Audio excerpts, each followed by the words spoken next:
tracking this cookie on your PC. It's tracking cookies.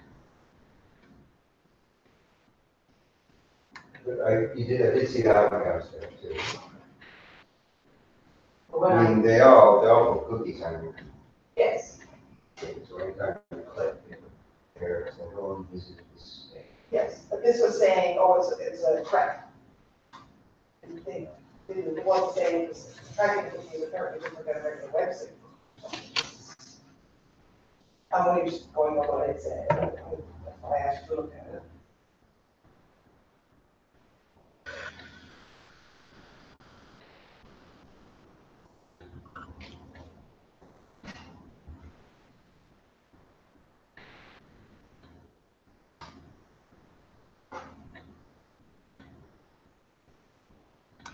Okay, so I started.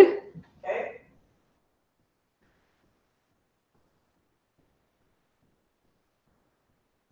There, just a moment.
Hidden from the broadcast, my audio is muted.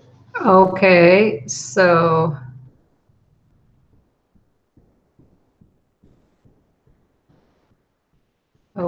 so I see you.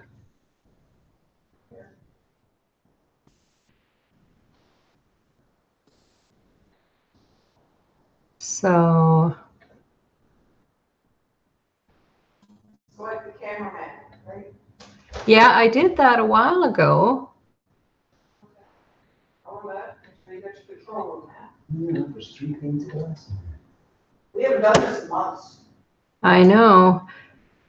If I present to everyone, I don't know how I can unmute you.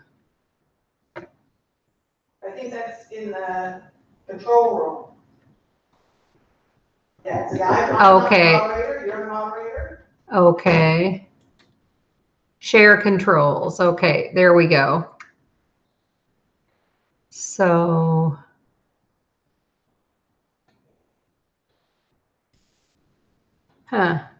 so let me see. Okay, so I'm unmuted. Okay, now I got you. I can hear your sound. And I'm presenting to everybody. Yes. So I'll hide myself. Yeah, in 10 minutes. Okay. So you need to open up the website and make sure you can see that we're not live yet. Oh, it says we're live. Yeah, we are. I started the broadcast. Oh, okay. So let me just see. I had the YouTube window open. No, it's the website. Ah, okay. So let me just see. To make sure it's streaming live on the page, right? Okay.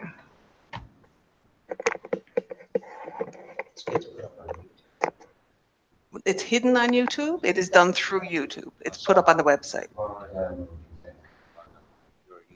Correct. And we want to download them all, yes. As a backup. I don't know if you did the ones from last year. I think you did. I can't remember. Yeah.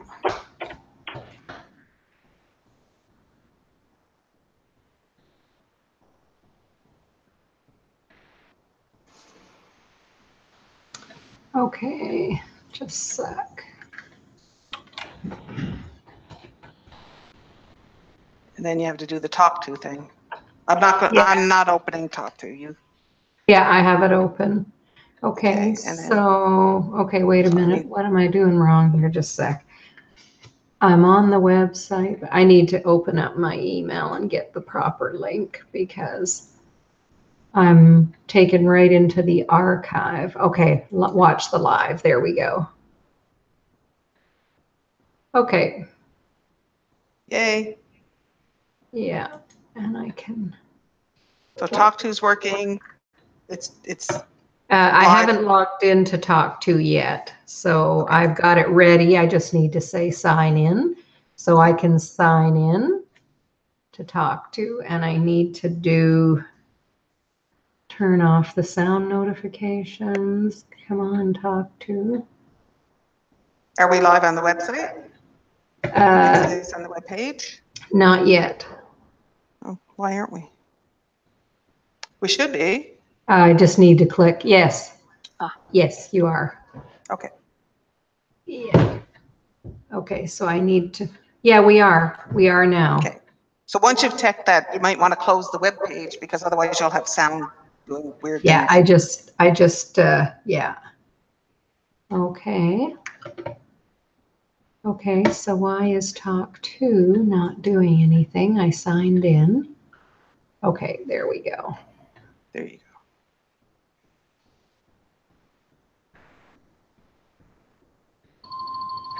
Okay. Sound notifications off. So we're good to go. I'll send Wayne out. Yep, looks Okay. like it. You're free to go. See you later. See you in a couple hours. Oh, they've changed something here. Uh-oh. You need to look Well, at it? no, it's okay. I just need to. Okay, so click monitoring.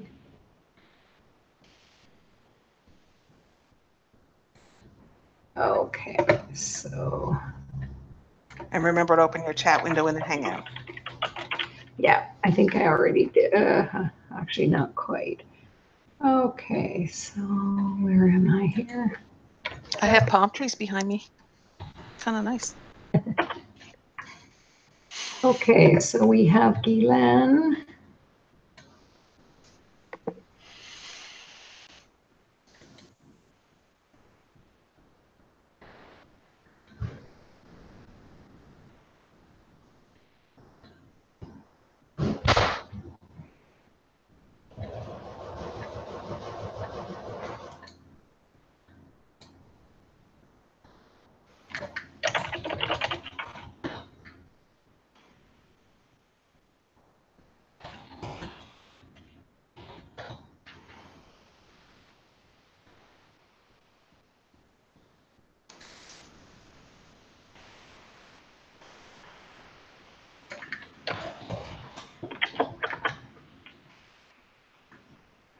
Okay, we have Margot, Guylaine, Mackie.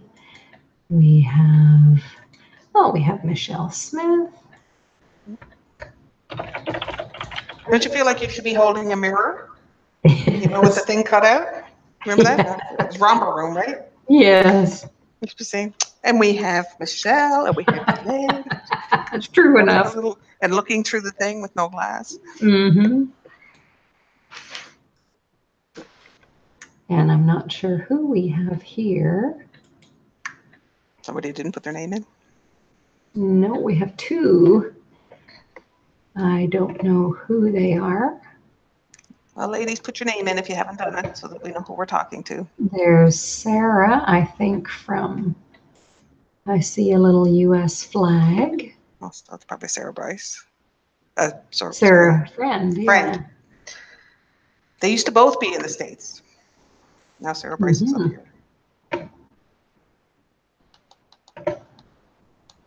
Okay, I'm just going through all my list to make sure I have everybody in the energy, which is.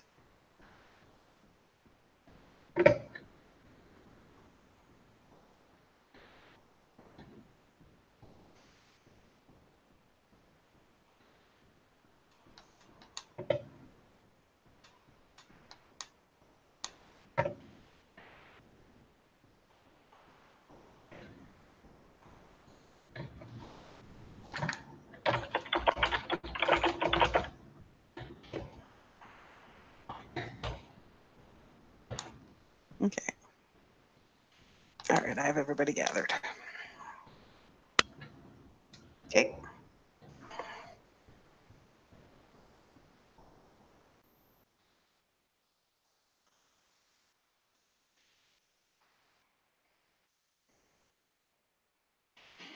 All right. We got 5 minutes.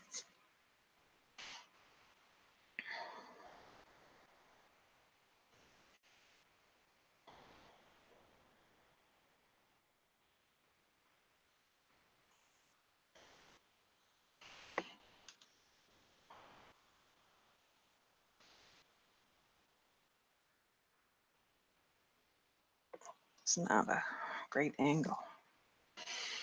My tendency is to lean on my arms, and that's uh,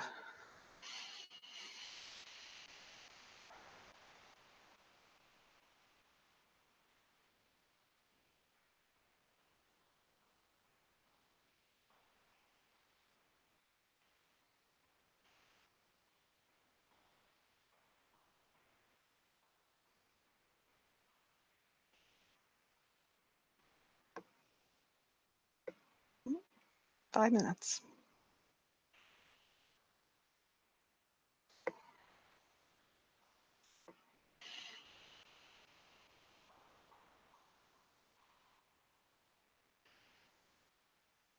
I came to Judy's house because I don't trust my country internet. And even though Judy lives in the country too, her internet is more dependable than mine.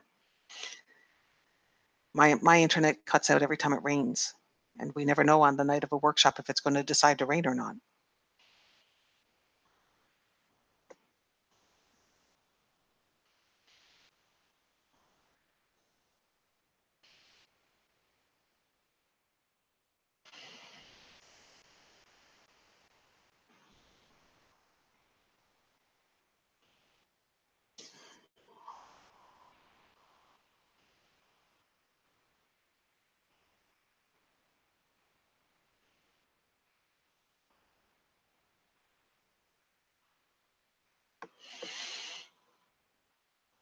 This month is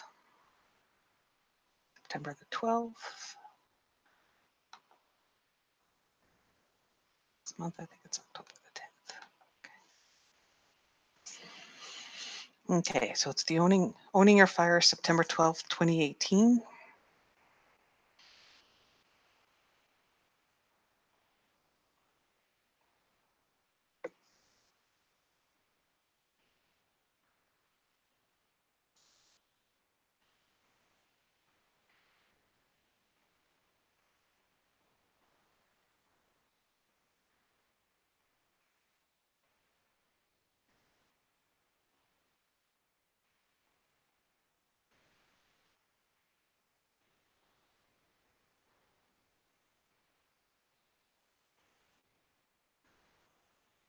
In 3 more minutes.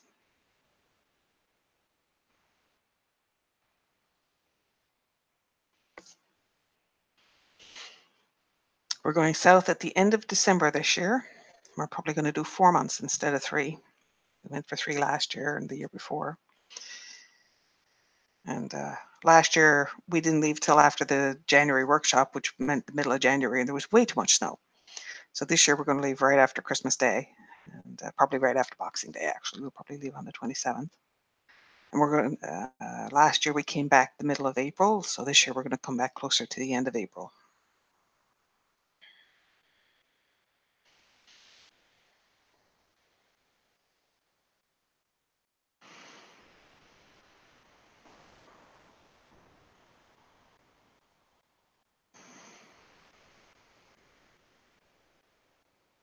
Because I'm totally okay with missing the snow altogether.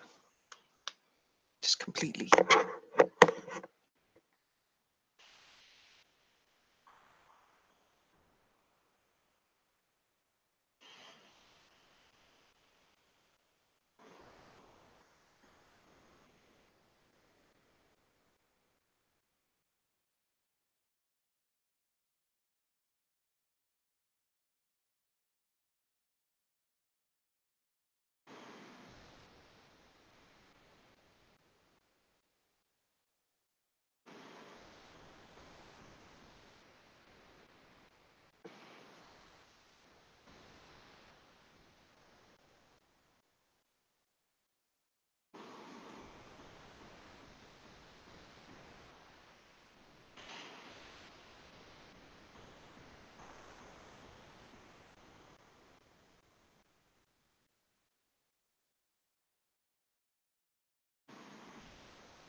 ladies, remember if you're checking in, just so we know who's live, put your name in the talk to chat.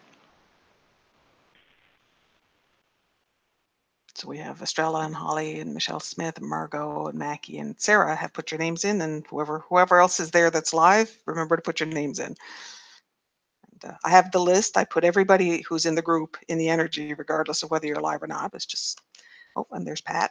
Okay, it's nice to know who's listening in so that we know where the questions are going to come from.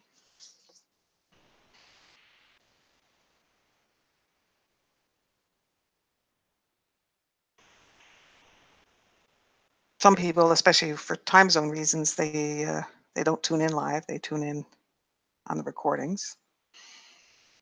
It's nice to know who's there live. Okay, it's 7 o'clock. So I hope you all had a fabulous summer. I had a good summer and thoroughly enjoyed my time off. And it has been clear to me, because I've had the time off and now we're starting up again, that this is the last year for Owning Your Fire. So December will be our last workshop. I think I will have the website for a little while after that. So just make sure that you're paying attention to using. There's 2 years of last year's recordings and this year's recordings that are available to you. So use them while you can. After December, I don't know when they'll disappear. They'll be there for a couple of months for sure. I think the website's going to go down. I don't think I'm going to be doing any of that stuff. I think I'm done. And so there's lots of articles there. All I did was I took the blogs that were on the other websites and I just dumped everything there. I didn't clean it up. I didn't fix the broken links. I just dumped it all. But there's, the library articles and stuff like that. The tone articles are all there. So if there's something that you kind of want to have as a reference, go download it, so get it. Chances are it'll stay there till the end of April, because we're going to be gone away from the end of December till we get back at the end of April, probably. So you have that much time to play with the recordings and all of that good stuff. So we have tonight and we have October, November, and December. I want you to spend some time thinking about what you want from this time, because it's your time. It's your workshop. So think about what you want to get from it. I've always wanted to give you guys what you want, right? And some of you will say, well, do a Trish Go Fish. Do you want to do that for 3 months running? You can. Probably in December, what I'll do is go through the entire list of people and say, here's here's the words for going forward. We'll probably do that in December.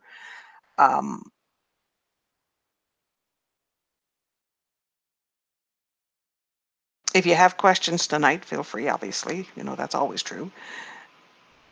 What I think we'll do tonight is we're going to look at some role stuff. So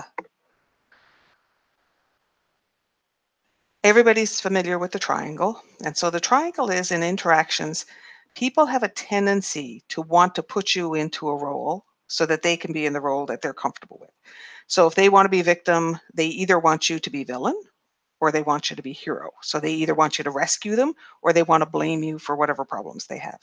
If they want you to be their victim, then they want you to put them in the hero role, or they want you to put them in the villain role. And frequently, if they want you to put them in the hero role, they want you to put them in the broken hero role, which means you're the victim, you're supposed to be the victim, and you're supposed to recognize that them trying to help you hurts them, which is, to me, a kind of much more a victim-y role. But, they do this broken hero thing. When people are trying to force you to be in these roles, they're doing it so that you fulfill their comfort zones. And you're very susceptible to it because it will fulfill your comfort zones.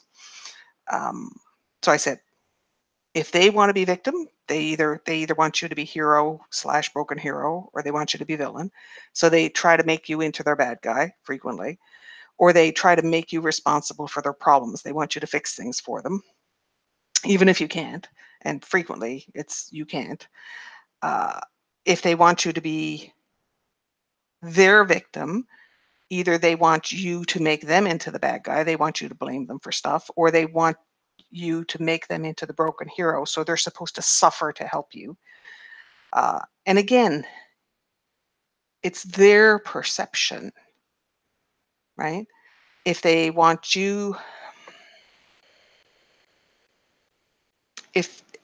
so we covered all the three permutations, well, all the permutations of the three corners.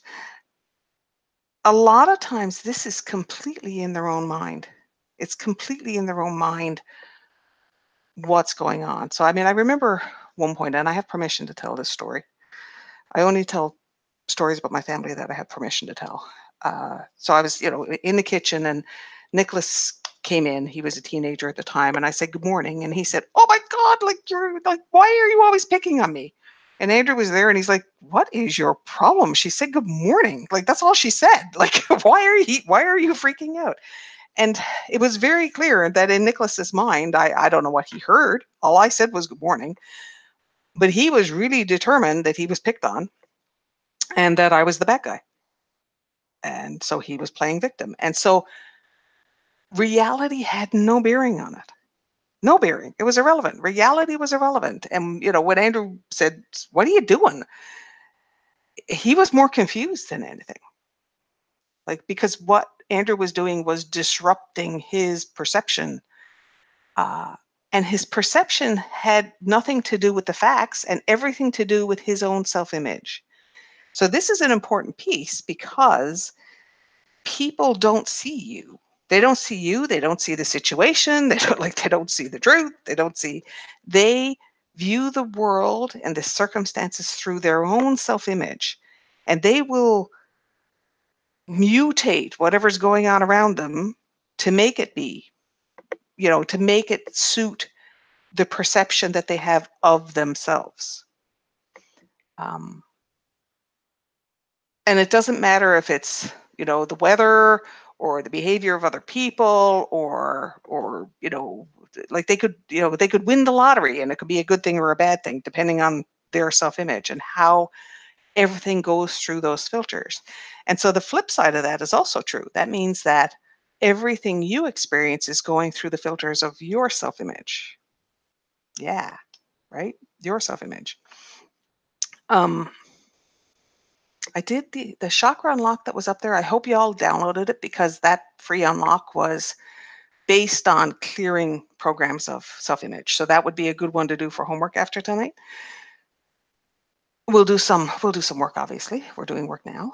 But I want you to think about an interaction that, like gives you a little bit of trouble. I don't care if it's your mother or your cousin or your boss or your kid or what. Think about an interaction that you think of as giving you a little bit of trouble. And I want you to think about what your self-image is in that interaction. Who do you think of yourself? How do you think of yourself? Who do you think you are in that interaction? How do you think of yourself in that interaction?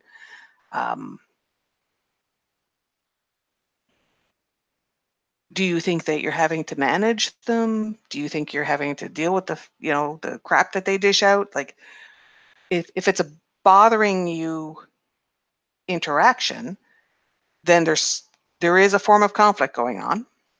So think about what you perceive is your role, whether you think it's the role they're trying to impose on you, the role that you're trying to step out of. What do you think they're trying to impose on you? What do you think is going on for you? Like, roll all that around in your head. And think about whether you're willing to have it change. It could be interesting to be willing to have it change, because one of the things that happens for sure is when you have a troublesome interaction, for sure you think you're right, no matter what. You have a story, you have roles, you have circumstances, you have a whole situation going on there where you're sure that you're right, no matter what. That doesn't mean you're wrong. I'm not saying that you're wrong. I'm saying that when you perceive that you've got it figured out, you've decided how to handle this situation, you've decided how you're coping with it or dealing with it, then the reality is that means you think you're right, and that blocks change. Pat is asking to confirm which unlock. It's the chakra unlock. Yeah, so it's the free unlock that I put up for you guys to download when I brought out the chakra book. And it's is it called True to You? I don't know. The whole thing is based on self-image and how to release programs around self-image. It's the one that went with the chakra set.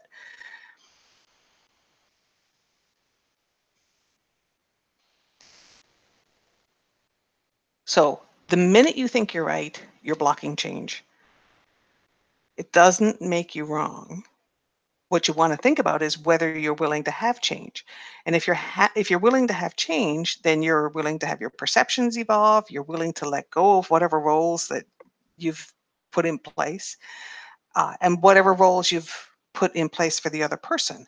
Because if you feel that you're right and you've got to figure it out and you know what's going on, then you've put them in a role. If you're dealing with them, if you're managing the situation, whatever, the minute you're managing the situation, you've put them in a role. They're someone who has to be managed. They're a problem. And it could be absolutely the truth. It could be absolutely the truth. The question is, are you willing for it to change?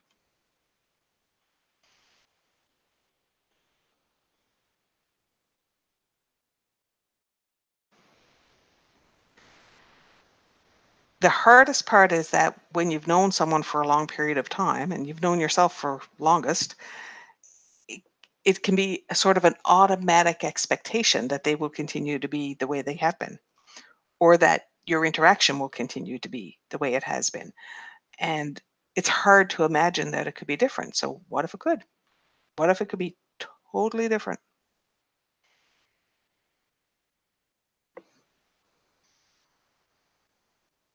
Okay, let's do some Christmas tree lights. Okay, so when we do the Christmas tree lights tool, before we start, I always set up shielding and balls of light and put everybody in the ball of light and stuff. So I just as a refresher, because if you're doing this on your own, you want to put that stuff in place for yourself. So if anytime I'm doing kind of personal work, I always do sacred space. I kind of keep my house as a sacred space, so it's there all the time because I think that's a good thing to do. But if specifically, if you're going to do some work, it's a good idea to put a sacred space around you. And I always kind of put light around the situation, and I set up the spinning balls to kind of keep the housekeeping going while I'm doing the work. Pardon me. So the way Christmas tree lights works, just because it's been a while, what we do is we say, light up in me anything that interferes with whatever state we're trying to get to. And then we do, I see these things in me. And, I use the language see because it's easy. It could be, I feel it. It could be, I know it's there. You don't have to see anything. You don't have to even know anything. The key to it is when I say I see these things in me or I feel these things in me, what I'm saying is I acknowledge that it's there. I own it. I own it, and I choose to be free of it now. Take it all away from me now and keep going, keep going, keep going. The reason I say keep going is because I used to say recursively, and apparently in economics that means something that it does in computer science. In computer science, it just means do it again, do it again, do it again until you're done. So rather than confuse anybody who happened to take economics, we will say keep going, keep going. And the reason we're saying that is because every time you release something, it kind of lets you get to the next level of the onion. So keep going is once you've let that one go, get the next one and then get the next one and keep digging for as long as you're willing to go this time. And it will be this time. So let's do A1.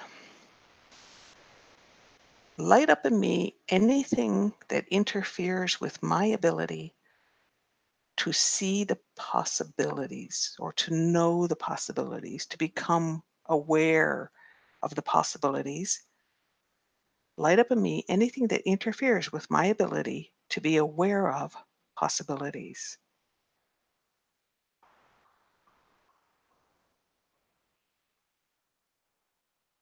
And just let yourself be aware. Sometimes it's sensations in your body, sometimes it's music, sometimes it's a smell, it's whatever way your subconscious has decided to interpret the energy. Just let yourself have that awareness. I call it Christmas tree lights because for me, what I see it looks like strings of lights, like I'm the Christmas tree. And it sort of becomes like New York City in the sense of the volume of light, typically. I see these things in me, or I feel these things. I'm aware of these things in me. I choose to be free of them now. Take it all away from me now and keep going, keep going, keep going.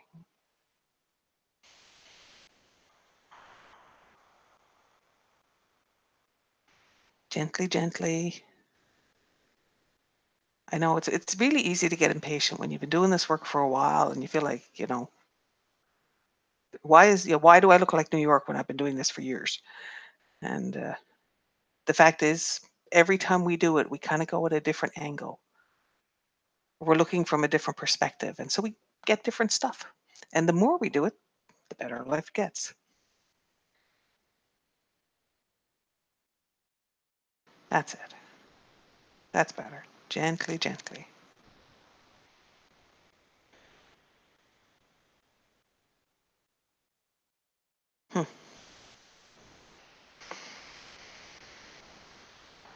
Okay, so we're going to do another one of these and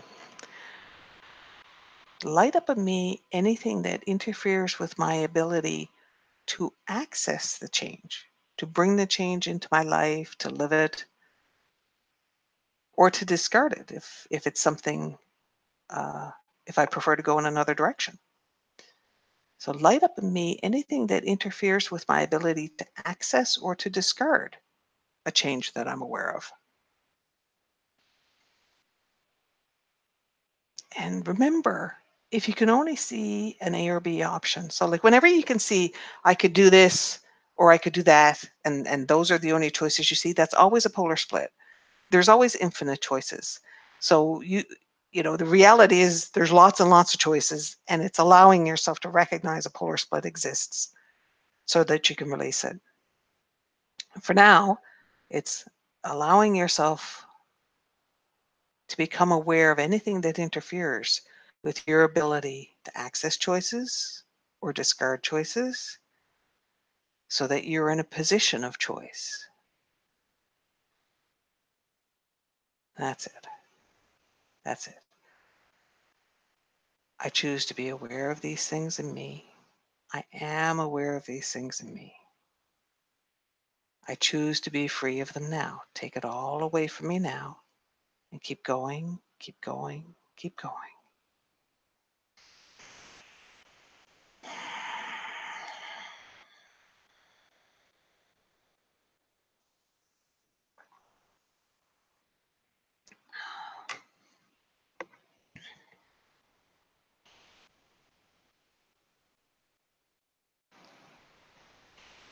Yes, Judy's saying do it with ease. The gently, gently is do it with ease.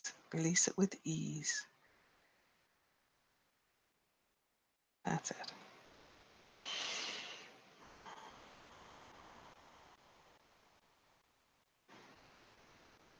So the other thing that's been coming up, lots of things come up.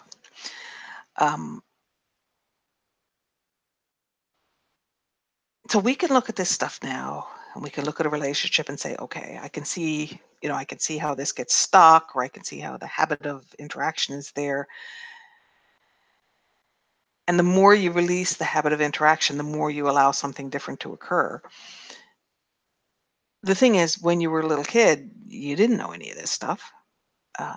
You were stuck in the role that basically was imposed on you. And even if you thought of yourself as the terrible rebel child, the fact of the matter is that was the required role, because if that's what you were doing, you were required to do it, even if they complained about it. Because if they complained about you being a rebel child, that just meant you were being made the villain. So one of the challenges we have when we do this kind of stuff is we're looking at these things and saying, okay, I want freedom from all these roles. I want to be able to choose how to interact. I want to choose to be strategic. I want to be able to see what's going on and operating from a place of compassion, be able to impose what I require. The kid you couldn't do that. And frequently when we're looking at these changes that we want to make, how we want to evolve ourselves, we have a tendency to call the way it was wrong.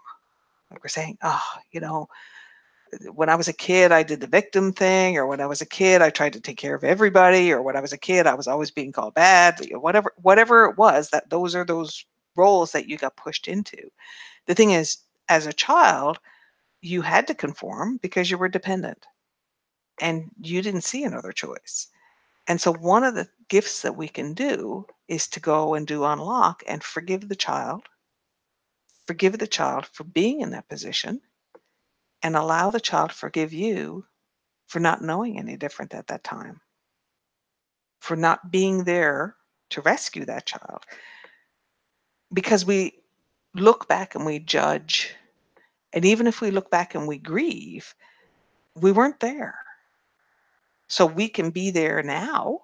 We can go to that child now and give comfort. We can go to that child and reframe the experiences and even rewrite the experiences inside yourself. You can go in Campfire and you can change the experience that child self had. You will still have the memory, but you can rewrite the emotional experience, because you don't need to hold that. It's not going to help you to hold on to some pain from your childhood. Even though the past doesn't change, you can change your experience of it by giving the child self inside you a different experience in Campfire. What I want to do now is we're going to do an unlock, and we're going to go in and we're going to pick one child. For now, it'll be one child. When you do it yourself, you can do as many child selves as you want. I want to get the energy rolling on the one child so that you know what it feels like and you can touch it.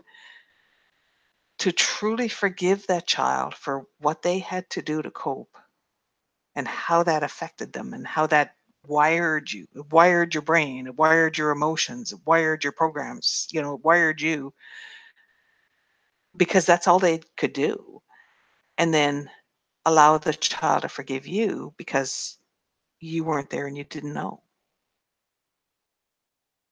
And by allowing that forgiveness to happen, forgiving the child and forgiving you, you're opening yourself to allow release to happen. Okay. Pay attention to your breath. Let it be slow, let it be low.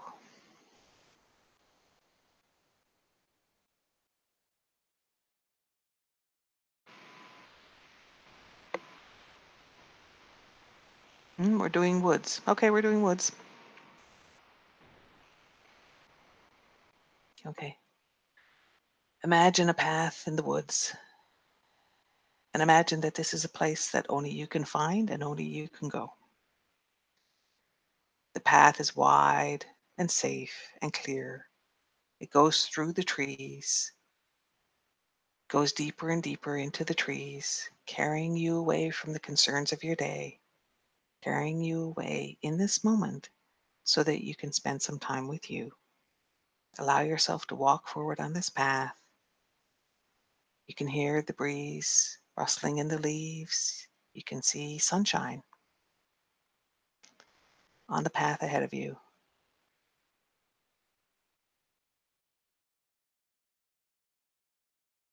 Because this is your space, you can let it have sunshine.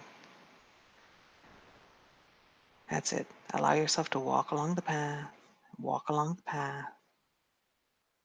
deeper and deeper into the woods. That's it, deeper and deeper. And as you walk along the path, on your left, you see a stream, and the stream opens up into a pool, and a waterfall tumbles into the pool. And on your right, it opens up into a field that's carpeted with wildflowers. And in the center of the field is a campfire. And beside the campfire is a chair. Allow yourself to go towards the chair. And now take stock and see, perhaps something is occupying your chair. And if it is, you can decide how you want to handle that. Perhaps you want to dissolve the chair and have it appear beside you. Or perhaps you want to ask questions. Who's in your chair? What element of you is in this chair? And if it is something besides an element of you, then cast it out of this place. This place is only for you, and it is a place that only you can go. If you're unsure how to cast it out, use the light like a sacred space. So bring the light up from inside you and just push the light out, and it will drive whatever it is away. The sacred space light is absolute. So just let the light drive whatever it is away. It can drive it away to infinity, so it's impossible for it to come back.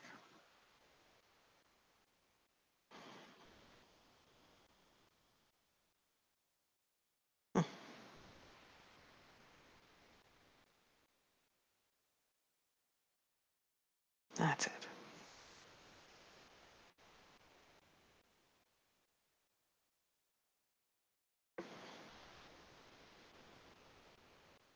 So I have a question. That there's a snake in the chair and it was wisdom before, and is it okay to leave the snake there? So first, check and see, what is the snake? Is it of you? There, anything in this place is a piece of you. If it isn't a piece of you, it needs to go. So check and see.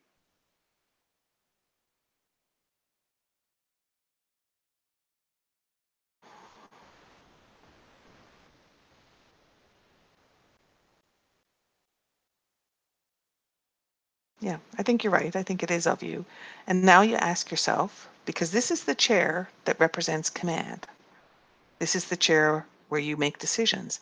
Is wisdom the only thing that you want influencing you? So do you want your wisdom to be in charge of all your decisions? And why are you feeling like your wisdom is something separate from you?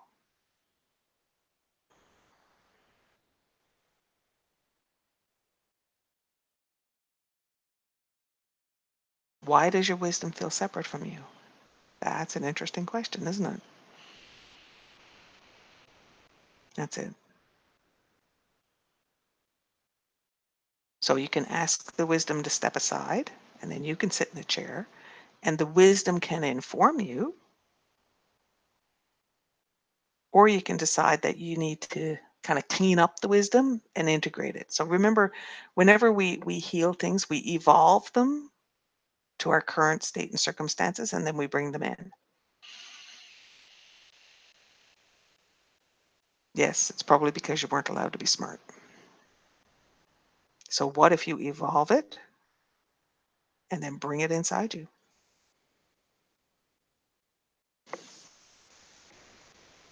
And own your wisdom, own your smarts. That's it.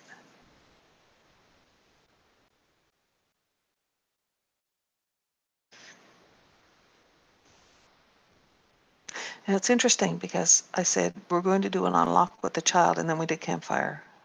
I just realized that. You know, the stuff comes out of my mouth, right? And I hear it when you do. So we're in campfire, ladies. All right. So whatever's going on, make sure you're organized with your chair. There's a lot of activity with this chair.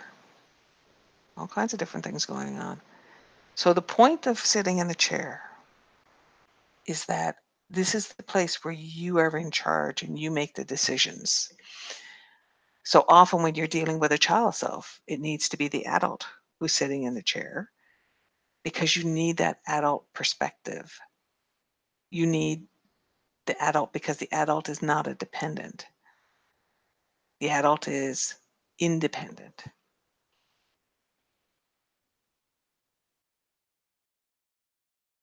Pat says her child self is saying, you don't need to know. And that's okay.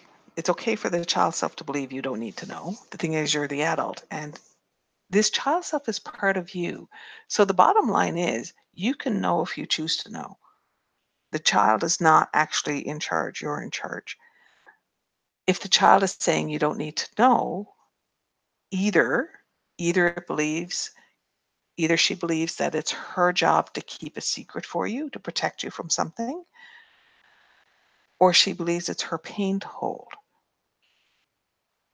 And so you have to ask questions, and you have to remember to respect her perspective, because she's just a kid. So you have to ask her, is this your pain to hold? And if she says yes to that, then it's, well, then why are you holding it for me? Why is it your job to hold it? Why aren't we holding it together? And so you have to kind of follow along. And it's very important to remember that the child has a different perspective than you do. Because you might think, well, I can help, or I'm an adult, I can stand to know. And she doesn't feel that way. She feels that this is something that it's been hers to hold and even hers to hurt with. Then that's how she feels. And that's her truth emotionally, right? So you have to think in terms of, how do you respect that for her? How do you honor what she's done, honor the choice she's made, which it may not have felt like a choice at all to her, because she may not have seen other options. That's it. There you go. Something just went click. Okay. So ownership of the chair, and then bring out, some of you have jumped, obviously, some of you have jumped ahead, but what you're doing is you're bringing out a child self from inside you who's still coping, because of a role that they were in, who's still coping because there's something that you're holding or they're holding for you, who's still holding on to the coping because they don't know any other way. And so everybody gets wrapped in light, spinning light around the chair and all of the parts of you that might emerge, and let the light provide courage and comfort. And remember, the fire allows you to release obsolete emotion. And you don't have to, with the fire, you don't have to cry it out. Like, it's not from today. You don't have to torture yourself with these old pains and emotions. What you can do is go in the fire with the child and just let the fire make it obsolete. Let the fire neutralize it. Okay, so what you're looking for is, and this is a bit of an exploration, what you're looking for is discovering the role that that child experienced. So sometimes you got a little kid, but they're the caregiver. Sometimes you have a little kid who's supposed to be helpless because the parent needs to feel in control. Sometimes you have a little kid who's supposed to be wrong because, that's the job they had. So look and explore. Sometimes you have a little kid who was being very, very good because they were expected to be very, very good, even though that wasn't how they felt, you know? So look at what the child took on in terms of a role, took on in terms of how to deal with the situation, like what they had to believe about themselves, what they had to believe about the people around them in order to survive, in order to exist in a situation that they weren't comfortable in, they might not have been safe in. That's it. Look at what that child believed about who they were, about who other people were, about what their job was, about what their role was, about what was required of them. Look at what the child believed they had to be.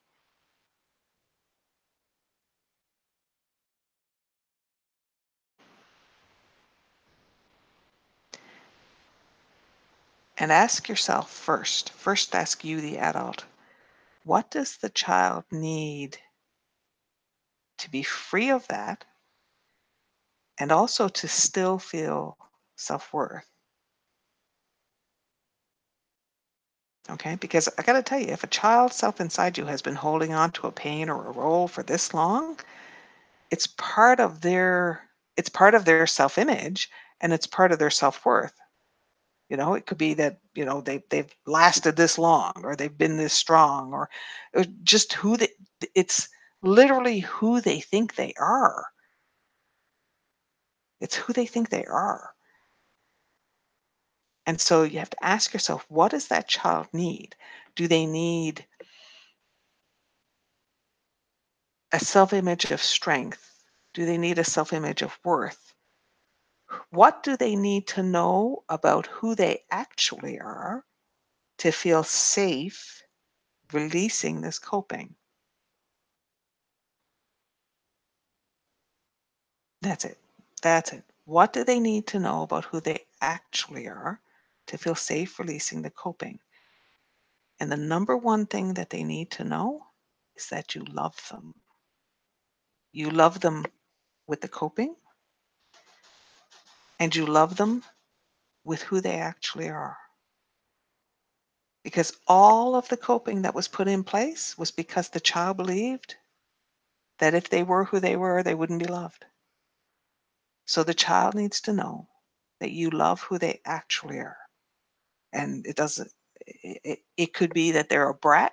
It could be that they're loud. It could be that they're quiet. It could be that they're bright. It could be that they're not so bright. It doesn't matter. What matters is they're yours to love. They're yours to love. And it's about your being willing to see the truth of who they are and to love exactly who they are. And that's what will free that child from all that coping, and therefore free you. Pat says she had to disappear to not be in the way. Well, no wonder you didn't need to know, because you're supposed to be disappeared. Why would you need to know if you're supposed to be disappeared? That's it.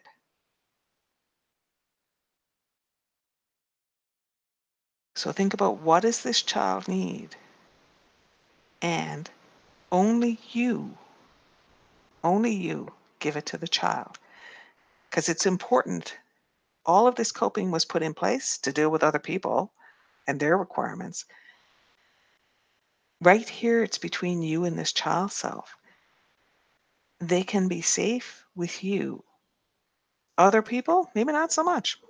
Okay? So it's about teaching them that with you, they can absolutely be themselves, and that when it comes to dealing with other people, even people you love, even people who are close to you, when it comes to dealing with other people, you will protect them and you will be strategic. Somebody said, what comes to me is the child is strong and she's powerful. Yes, she absolutely is. Look how long she's been holding on to this. And if you think about it, how hard has it got to be to pretend to be somebody else? Because that's what these child selves are doing. They're saying, in order to survive, I have to be somebody else. I have to be what they want me to be. Whether they want you to be something that looks positive or negative. They may want you to be the brat child. They may want you to be the rebel child. They may want you to be the invisible child. They may want you to be the perfect child. Whatever it is you were taught to be, it was what was required of you. And even if you were the perfect kid, nobody's going to be that all the time. I mean, the reality is everybody has a personality, and you're going to have good days and bad days. Some days you're going to be a brat, and some days you're going to be nice, and that's normal. And so part of this is about allowing that child to live in the moment, so that you as the adult put strategies in place to interact with the world. Strategies that protect you, strategies that choose your effect, strategies that take responsibility for your effect, so that you can interact with the world and keep your child self safe. And that makes it safe for the child and for you to be who you are, to know who you are, to know what you want, to know what you're feeling, and still be able to choose the effect you have and how you interact. Pat says her voice matters and being seen is important. How you do that in the world is often different than how you do it inside yourself. And so when you're dealing with the world, when you're dealing with people around you, it's being responsible, choosing your effect, and thinking about how to get the outcome you want. Because remember, other people can't see you. They see you through the filter of their self-image. They will only see how you are a player in their patterns. And so in order for you to be seen, that's between you and the people inside you, the versions of you inside you. Okay? You have to be the one who sees yourself. You have to be the one who listens to yourself. And the more that is true, the more you give yourself a voice with you, the more you are willing to see the truth of you, the more you will bring people into your life or shift the people around you who are already in your life who can see you, who will hear you. Sometimes they can't. Sometimes they may love you to bits and they cannot see you because they're looking through their own filters. And so, okay, the obvious question is, if they can't see you, then how can they love you? Well, remember, love can be independent of circumstances. You know, you have a soul. There can be that soul to soul connection, regardless of what the human part is capable of on both sides. Remember, you can do the love line. Okay, so let's just pay attention to this child. And I want you to find the love line between the adult you in the chair and the child self who spent all those years coping. So remember to find the love line. You just find the connection between you and them. You find the part of it that is the love line. And then you let the love and the love line melt everything else away.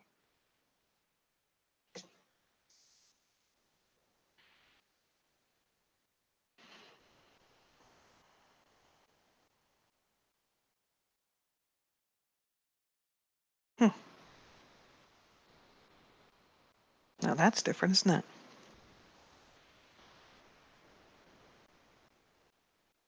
It's funny because I see all the child figures and they're all changing.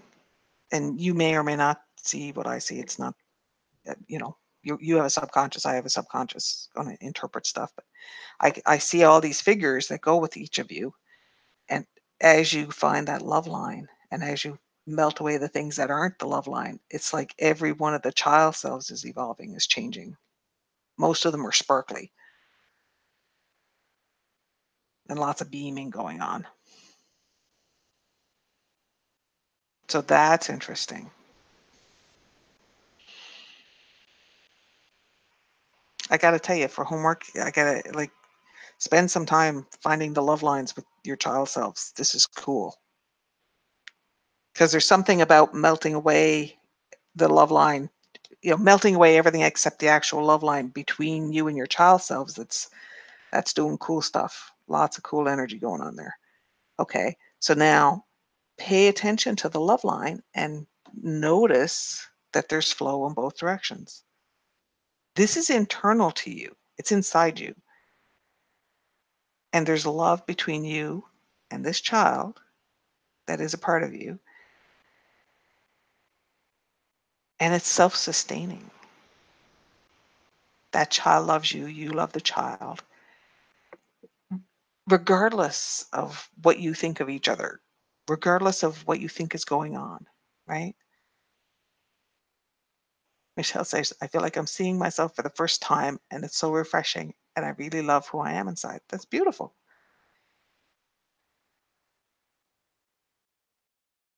These little children are so innocent.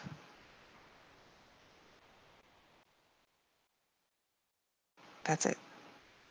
So allow yourself to be aware that there's flow in that love line.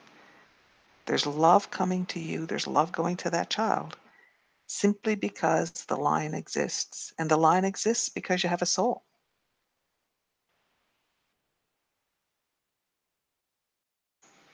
That's it. That's it.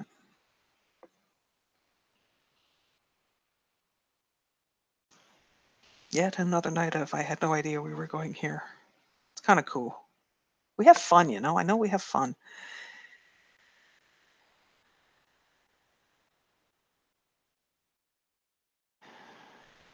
That's it. That's it. I've been thinking, so it says I've been doing a lot of thinking about finding my voice and what it might look like, and I can use the love line with that. Yes, you absolutely can. Yes, you absolutely can. Okay, so now let this child evolve, because you've got all this learning that the child didn't have. So evolve the child. And if you're ready, bring her inside. If you're not ready to bring her inside, or she's not ready to come inside, then wrap her up in the love line. Wrap her in love and let her have her space inside you. If she is ready, bring her inside you. Bring her inside you. That's it. That's it. It'll come.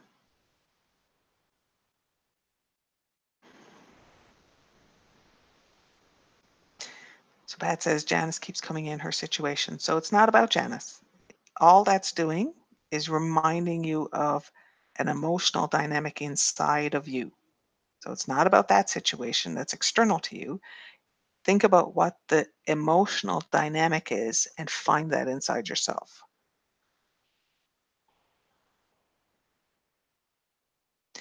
Okay.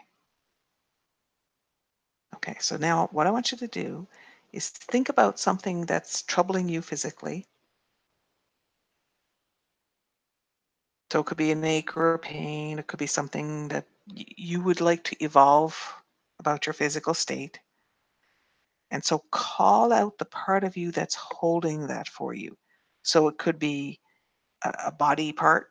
You know, it could be I'm calling out my ankle because it's sore. It could be I'm calling out an organ. It could be I'm calling out my skin. It's like it could be that you're calling out a child self who's holding that part for you. So if you have a specific ache or pain, it's like it could be that the child self is holding whatever is in that ache or pain. So let me go back to the ankle as is. So say you have a sore ankle.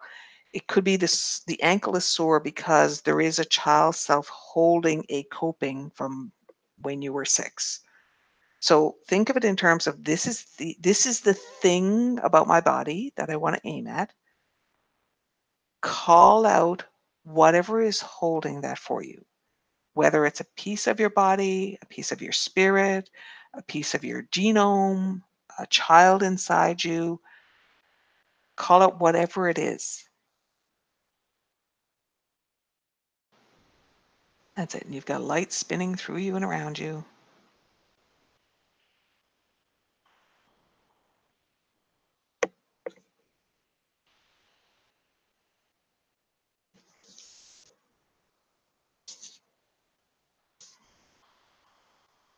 Pat, when I look at the core dynamic is isolation. So whatever the story is that's wrapped around it with Janice's situation, the core dynamic is feeling isolated. So that's the piece. You need to call out whatever is holding you feeling isolated.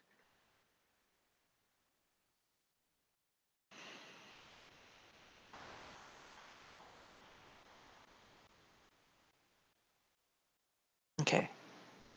So again, this is an exploration. Whatever part of you has come forth, and they're there. It's some of it is the calling them forth, and some of it is being willing to perceive them. So they're there. It's allowing yourself to know. And so the allowing yourself to know always starts with acceptance. Because whatever part of you is holding this feels right. Doing it for a reason, doing it to protect you. Inevitably, if it's, we started out with basically we started out looking at something you want to change, something you want to evolve about your physical state. If you want to evolve it, there's a part of you calling it wrong. Because why else would you want to evolve it? You're saying, I don't want it like this. I want it like something else. Okay. So start out by understanding that this is something to accept. There is a reason for it, and the reason is valid.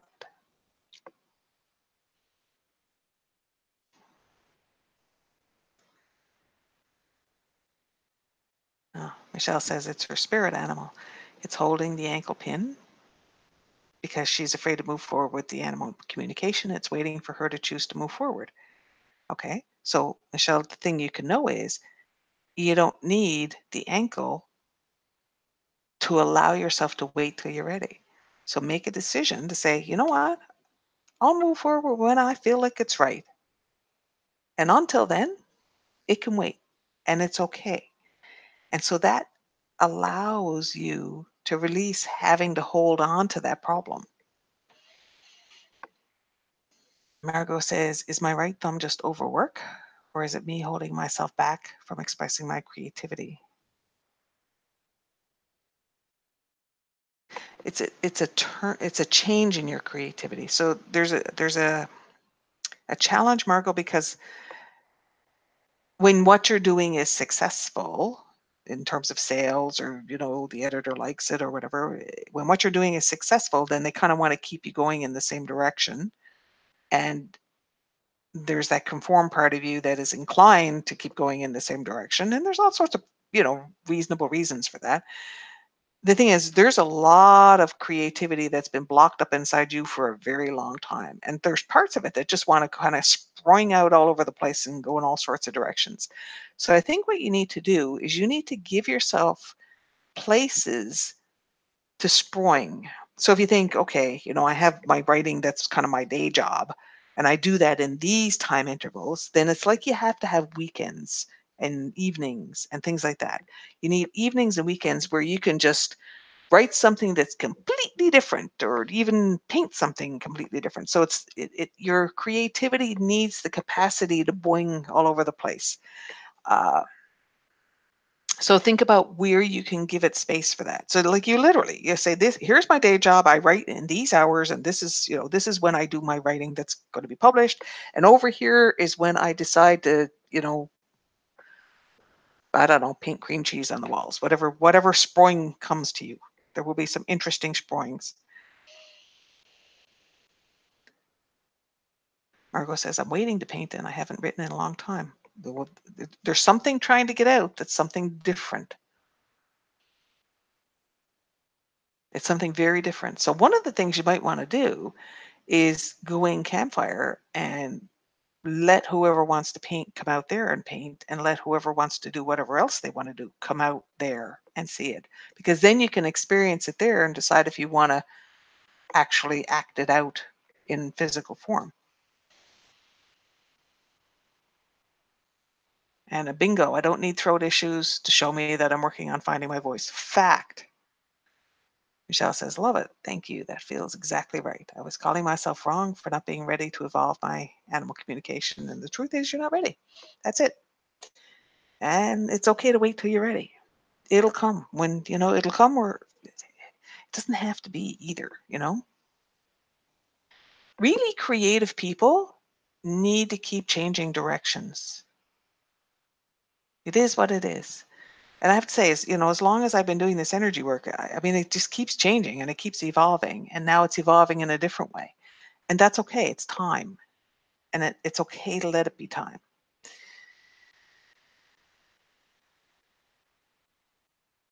So, Margot, you have some exploring to do, because there's boinging that needs to happen, and you don't quite know what it is yet. I keep wanting to do this with my hands, so I have a suspicion that there's something that needs to happen that involves moving your hands a lot. Maybe it's pottery, maybe it's sculpting. I don't know, and I just know that my hands keep wanting to move. It could be something completely different than that. Maybe you want to make pies. Who knows?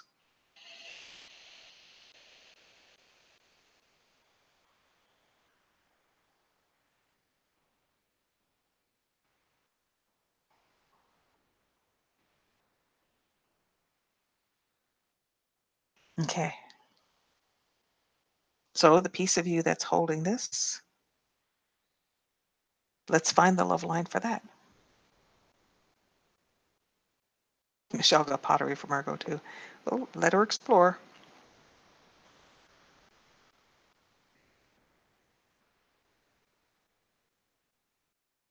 That's it. Okay. So let's find the love line for this piece of yourself, because it's a piece of yourself. Starting point always has to be acceptance. It's a struggle. It always is a struggle because it's something we want to change. So by default, you're saying it's wrong. So the starting point is acceptance. To respect that this is in place for a reason, that this is in place to protect you. To respect that. To honor that this part of you has been protecting you. And so then part of the exploration is to find, what do you need to be safe? If it was safe to let this go, you would have done it already. So you need something in order to be safe. You need something in order to be safe. So find the love line. Melt away everything except the love line. And then hold the love line and ask it, what do I need? What do I need? And the what I need is this part of you, the adult, who's asking. And it's also the part of you that's been holding all this time. What is that part of you? What is that I need? What do I need? They may be different at the two ends. The thing is, you can hold it here and find. So ask for the adult self first. What do I need? And then ask for the other part of you that's holding. What do I need? What do I need to be safe? What do I believe about myself that's being held here? What do I believe about myself that's being held here?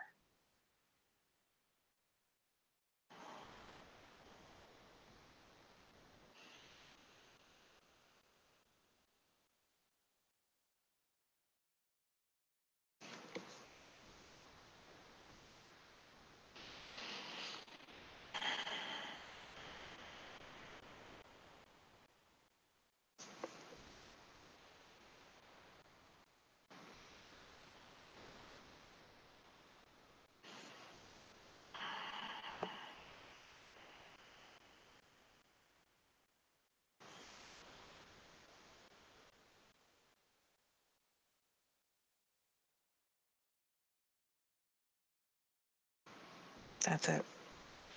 Okay. Remember, it's all about the loving.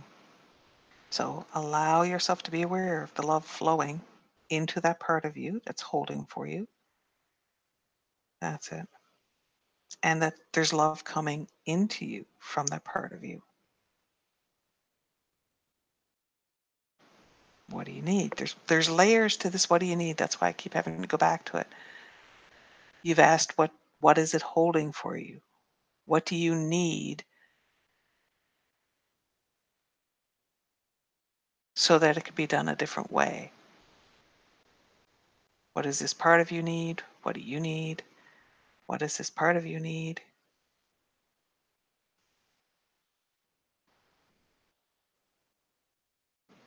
So some of you, it's the question that keeps popping up is, what do I need to hold to let this go? Now that sounds like a complete contradiction, doesn't it? Except, so for instance, if this part of you is protecting you, then it's like you need to hold on to the part of yourself that's willing to protect you and let go of how it's doing it. Evolve how it's doing it so it can continue to protect you. So it's like if you're trying to let go of this way it's been protecting you, it's like you're trying to let go of the protection too. And so understand there is a purpose for this. There is a purpose for this. There's a reason. So the method can evolve. That's it. So go back to the love and the flow of love and understand there's a reason for this and the reason is right. We can evolve the how.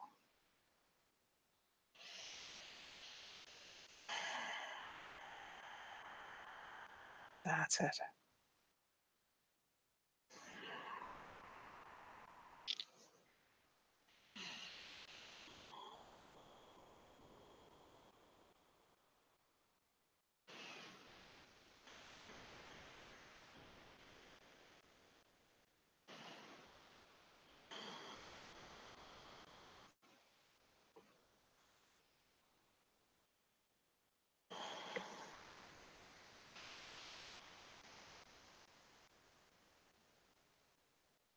Duty God, I'll be squashed like a bug if I try to be strong and powerful. See? And so, how can you protect yourself? And so, this is very important because inside this place, inside Campfire, you're dealing with the inside of you.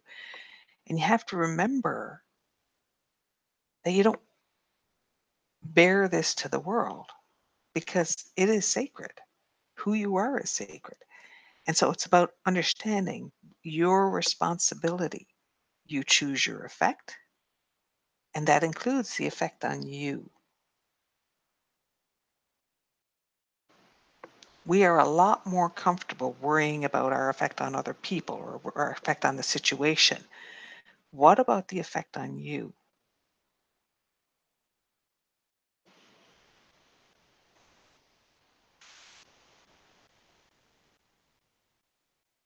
Okay? And how do you protect you? How do you deal with the people who have different values than you do? How do you deal with the effect you have and how people respond to it? You understand strategy and you can learn and you can practice and you can explore. The thing is, you have to remember to protect you in that process.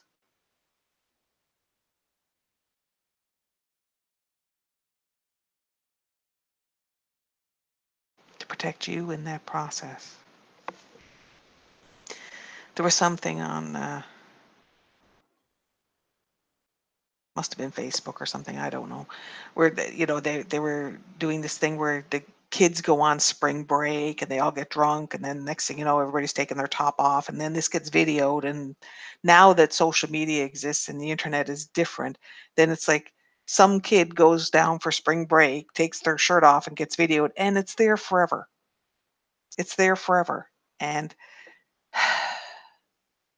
in so many ways, it's unfair. It's unfair that this kid did this spontaneous, silly thing, and now there's a record of it. Well, okay, so that's one way to look at it. Or you could say, what if it's okay for people to be young and stupid and get drunk and do things? What if it's just fine? And, nobody's going to die. Nobody's going to die because somebody's boobs got flashed on Facebook. I mean, sure, you might prefer it didn't happen. However, we all do things when we're younger that we can look back at and think, I'm wiser now. I would prefer not to do those things again. And it's about having compassion for the child who's just exploring and learning about partying. And, if you're learning about partying, you're going to stub your toe. You're going to have interactions with other people that you may think after the fact weren't the wisest thing. Well, that's how you get your wisdom, by figuring out, well, that wasn't so good. Maybe I don't want to do that one again. Right? And Judy's saying, yeah, give up being the sacrifice. What if learning is okay? And what if recognizing that getting hurt in the process of learning is okay? It's not fun and it sucks. And what if it's okay? Because that's how we learn. And one of the things that happens when you've been hurt is you have a lot more compassion. You have compassion for other people's, mistakes. You have compassion for other people's pain. It reduces arrogance when we've got pain. And so one of the things that you can do is by accepting compassion, and that's compassion for yourself as well. By accepting compassion, you release arrogance, and you're kinder to yourself and kinder to others. You're also capable of saying, People can do stupid shit and cruel shit, and people can be cruel, and I will protect myself. I will protect myself. I will learn from the pains I've had. I will learn to keep myself safe. I will learn to realize people will do crap that I don't like, and I don't like the feel of it, and I will learn to protect me. Margot says, I'm protecting me by not allowing my sister-in-law and mother-in-law into my new home until I'm ready. Never before thought I had the right to say, no, you can't drop in until I'm ready.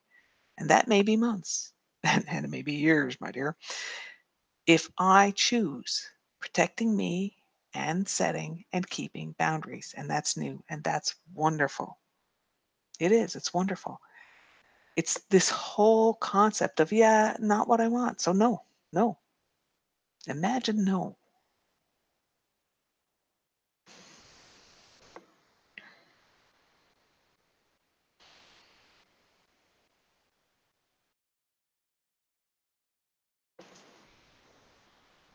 So now, how does it feel if you take that awareness to that love line with the part of you that's holding? To understand that you're learning more and more about protecting yourself, that the pain that you've been holding and the coping you've been holding can now evolve to stronger abilities to protect yourself, wiser abilities to protect yourself. And this pain then becomes a past that has informed your wisdom and therefore can let go because it has informed your wisdom and the pain itself can release.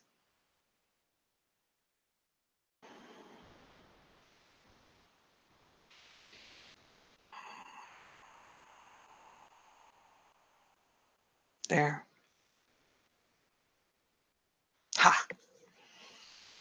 Good work, ladies. We're doing good stuff.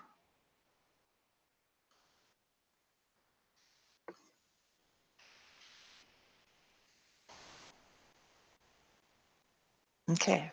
So now this part of you that's been doing the holding is releasing. That might go on for a while because it's been there for a long time. So think about how you're going to deal with this. Are you going to leave it there to continue releasing? Are you going to bring it in the fire to let it help the release? Are you going to bring it inside while it's still releasing? That's kind of like what feels right. Think about what feels right for you. It's connected to you. You have the love line. It's in this internal space. So just feel what feels right for you. Remember, let it evolve, let it release. You can set up the love line to say, integrate when you're ready. And you decide what ready means, right?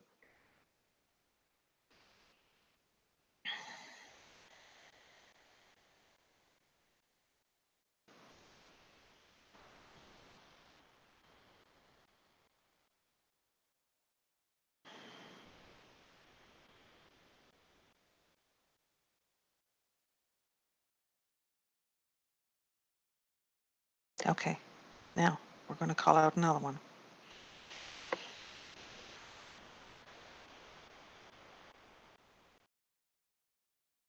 This time we're going to call out a coping mechanism that you have today that's hurting you. Specifically, a coping mechanism you have today that's hurting you.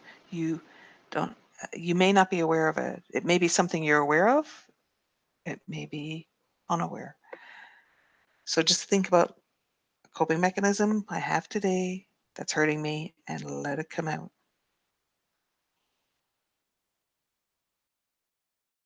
And now some exploration. What is this holding for you?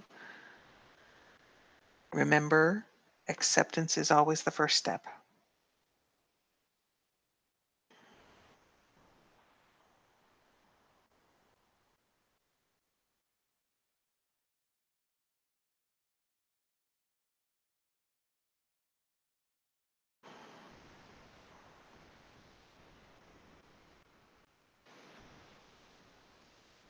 That's it. Acceptance is always the first step.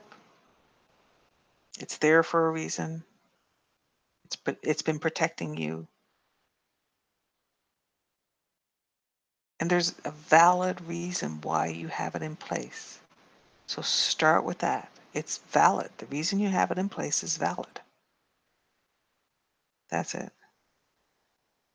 Even the fact that it hurts you is valid. There's a reason you're doing that.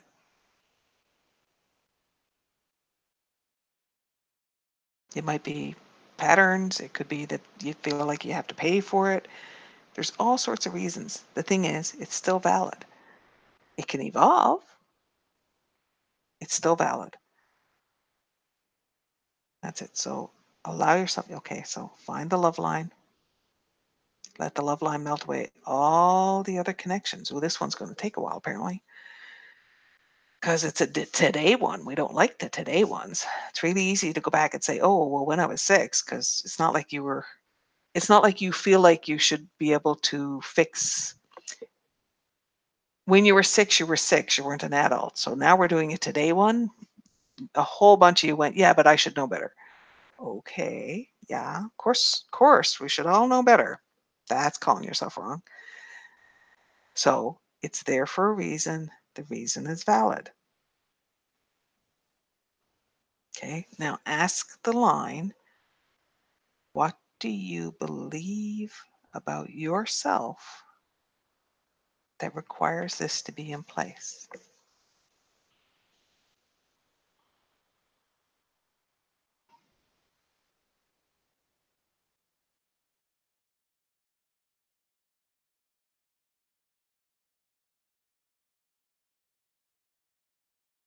What do you believe about yourself that requires this to be in place? Requires the pain to be in place, requires the coping to be in place. That's it. What do you believe about yourself? Ask the line.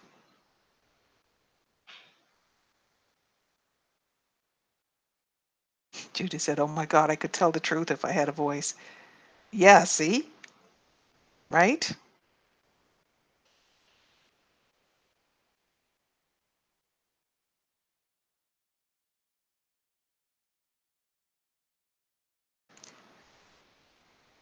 All that we need to know is inside us. All that we need to know is inside us. And isn't it amazing that even, we've been doing this work for years and we still have so much to discover about ourselves. And it's funny because that can sound kind of narcissistic. Oh, well, I was navel gazing today. I did some navel gazing and I discovered things about myself. Well, it is about discovering how to be the love you are. And when you create the life that is true to you, the life that is an expression of love, you got to make the world a better place. The world gets to be a better place when you do this. So it's not about navel gazing for the sake of, finding the hole down there. It's about understanding how to be true to you and bringing more love into the world. And so it's funny because you are the love. It's allowing the world, the love, to express. And it sounds ironic when I say, you're learning how to have boundaries and protect yourself. And that is a more loving state. It is. It absolutely is. Because when you protect yourself, you're establishing that it's appropriate to protect yourself. And that's the way the world needs to be, that people are safe. That would be a good thing, right? So, what is it you need to know about yourself? What is it about you? What is the truth of you? And what is the thing that you believe about you, which is not the same as the truth? What is it you believe about you that holds this pain and coping in place?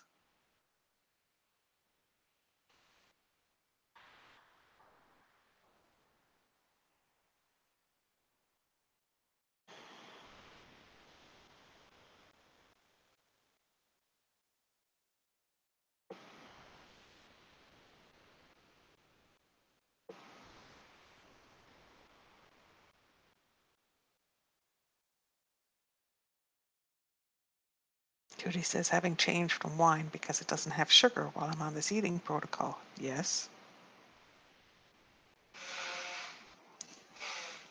That's it. Lots of good things. And is it okay? Is it okay to give you what you need to allow this to evolve? Is it okay to give you what you need to allow this to evolve? Ah, the wine comment was from Pat. Okay.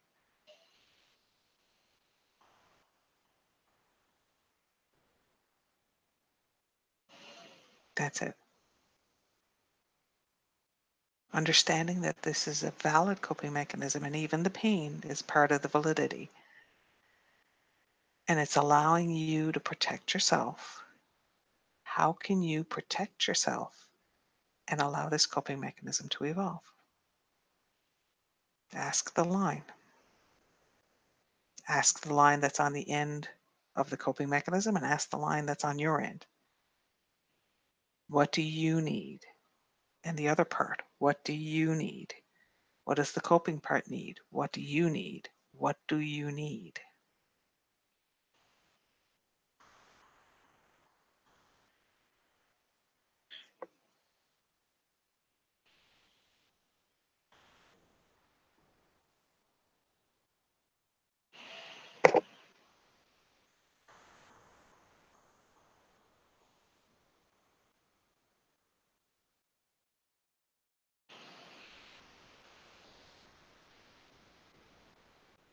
Michelle says, I was taught I was not allowed to have boundaries, and that is what it is showing me.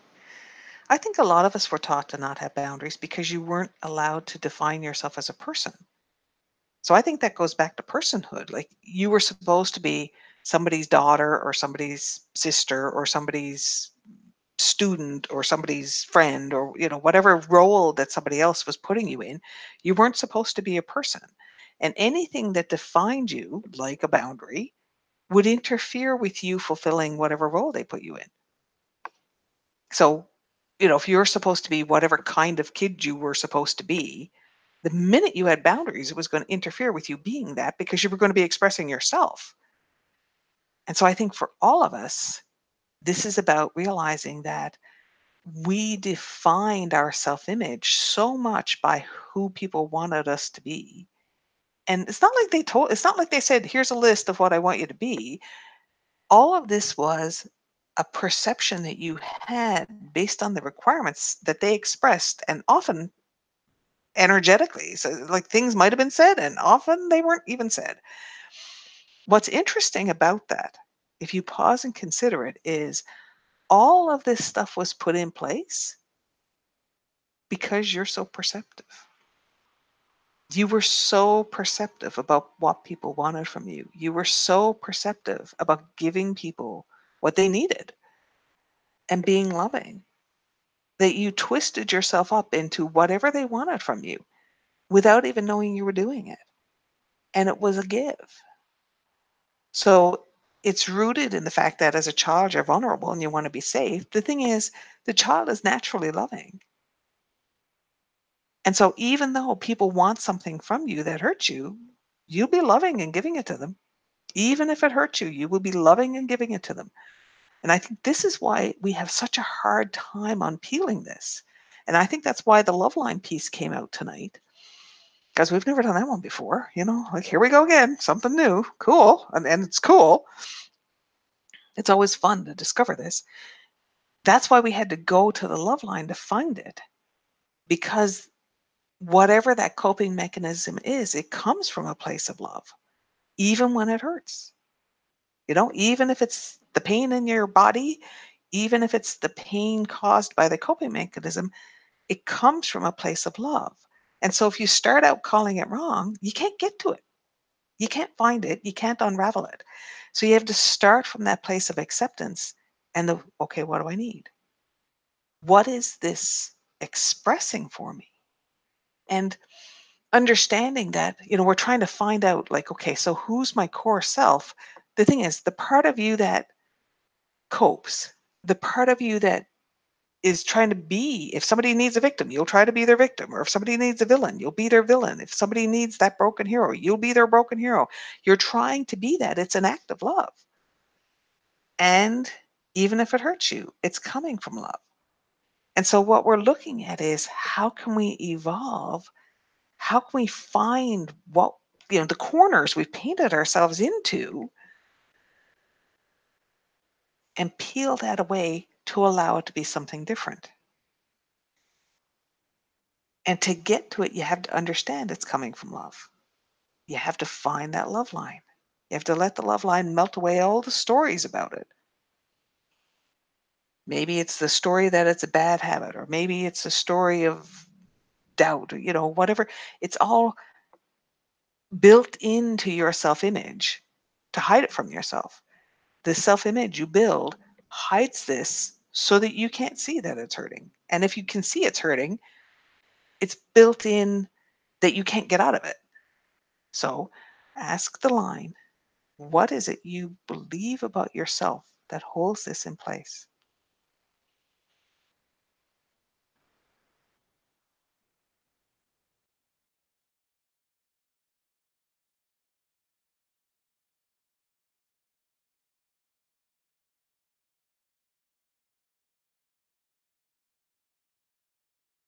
And understand that that belief is a coping mechanism. You put it in place to take care of others. You put it in place to take care of you. Now, what do you need? What do you need? Because the coping mechanism is to protect you. It's not okay to just dump it. It's not okay to just call it wrong.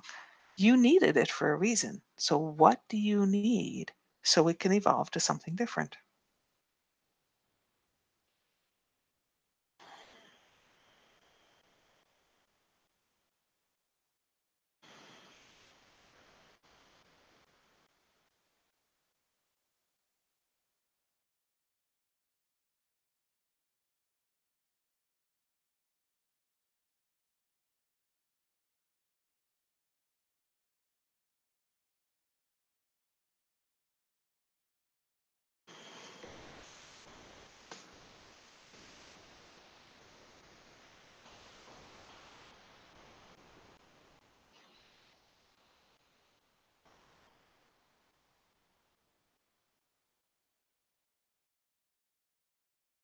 The belief is that having a voice is dangerous and can get you in trouble. And it can. This is valid. This is truly valid. You could absolutely get in trouble. You could absolutely be in danger. And so the thing that you need is often understanding how to be strategic, understanding your effect, taking responsibility for your effect on others and on yourself and on the situation, on all of that. So it's not, so you're allowed to have a voice. And if you choose to take responsibility, then you choose the effect of that voice. You choose the effect of the voice on other people, on the situation, and on yourself. Having a voice isn't blathering everything to the world. It isn't taking your shirt off. You can take your shirt off, The thing is, it's having a voice isn't about revealing yourself. Having a voice is treating your voice as a skill and an ability that allows you to have an effect. And it's a question, what effect do you want to have? Michelle says, I need to know that it's okay to have boundaries and it doesn't make me a bad person to do so. I got to tell you, people are going to call you a bad person. That needs to be okay. If you have boundaries, if you say to people, not okay, no, you can't come over, no, you can't do what that thing, the thing that you want to do, you can't do it because it's not okay with me. They will call you wrong for that. Anytime you say no to people, they don't like it. And I got to tell you, like, you have kids, they don't like it if you say no to them. If you say, no, you can't have a cookie right now. No, you can't do whatever thing you want to do. They'll always call you the bad guy. The thing is, it's not just the kids. The dog will do that. The cat will do that. If you tell the cat or the dog they can't have what they want, they'll call you wrong. If you tell anybody they can't have what they want, they'll call you wrong. So the challenge you have then is they're making you their villain. They are putting you into the role of villain. The bottom line is they have demanded your territory, they have demanded your resources, why do they feel that they have a right to do that? Why do they feel they have a right to do that? I want you to pause and consider how much of our culture is built on the fact that we're supposed to just give people what they want. So it's, how many times does the boss want you to do something that isn't in your job description, or work overtime without getting paid for it, or even getting paid for it if it's not convenient in your life? How many times do friends want you to do something that it's not convenient, right? And lots of times you're content to do things for friends. That's not the point. The point is people will believe that it's okay to do something. It's okay to demand it. And it takes a special kind of friend that you can say, I'm not good with that right now. I'm not good with that right now. I know it's interesting, I'm blessed with friends like that. A couple of weeks ago, Judy said, do you guys want to come from dinner? I said, Judy, I don't want to be around people right now. She's like, yeah, okay, good. And I'm good. And that's wonderful. It's wonderful. And to be able to just say, yeah, not feeling it. And it's absolutely doesn't damage the friendship. Judy knows she's appreciated, and that's powerful. The power in being able to just say, this is what I feel. And for that to be okay and accepted. And it works both ways, of course. The thing is, it's so beautiful, right? So Pat's saying it's the needing versus. I'm not clear on that, Pat. Probably because it was from 5 minutes ago and I was off on my diatribe there. Oh, read the one above. Okay. Pat says, years ago, when I did work with Patricia O'Reilly to release smoking, I took up drinking. I was already drinking, then it became a problem. I thought we fixed it. I don't overdrink, but I need to sometimes. I can go for a while without it and tell myself I'm okay and enjoy it, but I still need it, so I have one. So it's the needing versus, oh, I see, okay. So the drinking is a coping mechanism. Here's what you have to ask yourself. So when you have a drink, it's an anesthetic. So instead of saying, why do I need a drink? Ask yourself, what is it I don't want to feel? So I think everything with energy is about aim. Okay, so you have to ask yourself, okay, because if you're saying, why do I want to have a drink, or why do I feel like I need a drink, you're actually objectifying it. You're taking a step away from the thing that's actually going on. So what you actually have to ask yourself is, what am I avoiding feeling? And am I willing to feel it? And sometimes the answer is, I don't want to feel that. I'm going to have a drink. It's okay if you tell the truth about what's going on. So then you have to ask yourself, okay, so there's an awful lot of things I am avoiding feeling, and I'm using alcohol to avoid feeling them. How can I be safe feeling this? Or why are there so many things that I'm feeling that I want to avoid? It's about giving yourself permission to tell the truth about what you need. There's things here you want to avoid feeling because you don't like it. It's not fun. Lots of things we feel are not good. I don't like it. I don't want that. So what do you need to comfort yourself? What do you need to deal with that? So right now, your go-to relief is to numb yourself. Okay, that's fine. And you may say, I never want to feel that. In which case, you better make peace with being a drunk. Because if you never want to feel it, then you're just going to keep drinking, and that's okay. That's your choice. That is being in choice. If you say, I need an anesthetic, this is the one I use. Okay, fine. If you feel like it's wrong to do that, then you have to replace it. You have to replace it, because the alternative is abusive. If you're saying, okay, I have this pain and I refuse to help myself with it, because I'm calling the alcohol wrong. The thing is, you have to tell the truth that you need help with the pain. If you say, I don't want it to be alcohol, that's okay. You can say, I don't want it to be alcohol, but I do need help. I do need help. And that's where you have to go. That says, to not have a drink now and then means sacrifice. I don't want to be in sacrifice, yet it feels wrong to want it.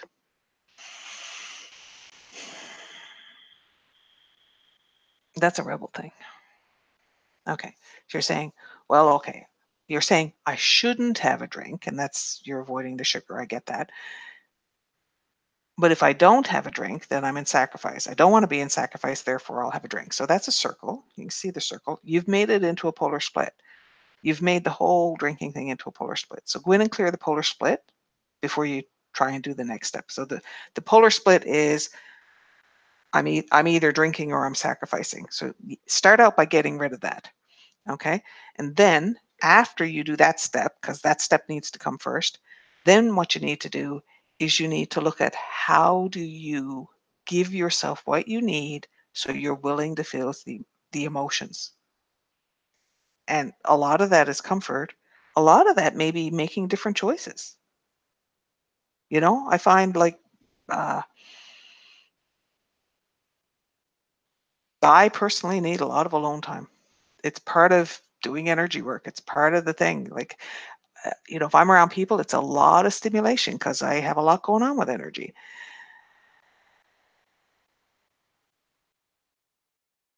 That says I'm not a drunk. It's occasional one in the evening, but not every night. I know you're not a drunk. I use the language deliberately because that's the fear. If you say, I need a drink, then the next step is you're a drunk. If you need a drink, you're a drunk. You don't need a drink at all. I use the language deliberately. When you wrap it up that way, when you say, I need a drink, you're not looking at what's actually going on. And so what's actually going on is you want to avoid what you're feeling. You don't like it. And there are things you can do to change it, and you don't want to deal with those. So better to have an anesthetic. So it's deal with the piece about the emotion. So do the polar split first. Do the polar split first. Then look at what this is anesthetizing for you. If you say, I want to have a drink because it's part of my relaxation, it's part of feeling good, it's part of, you know, whatever privilege you've assigned to it, that's just an association. You can clear the associations. You can have an association with a tin of ginger ale. It doesn't matter. All of the things that all the stories that you tell about why you do it are not the truth. So do the same thing. Do the same thing with the coping mechanism, which is hold the line and ask the two ends of the line. What is it I believe about myself that holds this in place? What is it I believe about myself that holds this in place? And what do I need? And you have to ask for both ends. What do I need? So if you need a sense of privilege, you can do it a different way. If you need anesthetic, you need a lot more comfort, a lot more comfort. If this is the source of comfort, that's okay. That's okay. The starting point is acceptance, not calling it wrong. The starting point is acceptance.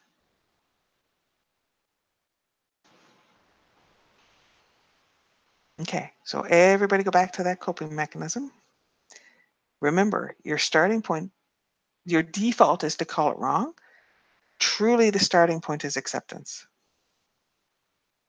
Truly, the starting point is acceptance.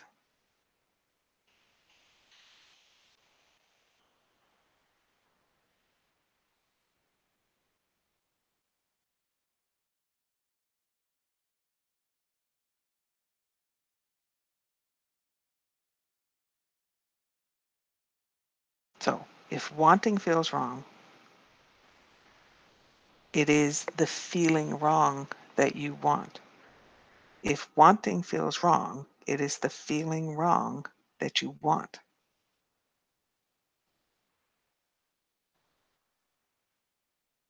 So that means that the piece in the self-image is the feeling wrong.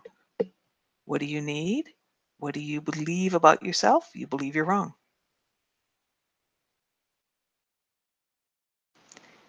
And are you willing to evolve that?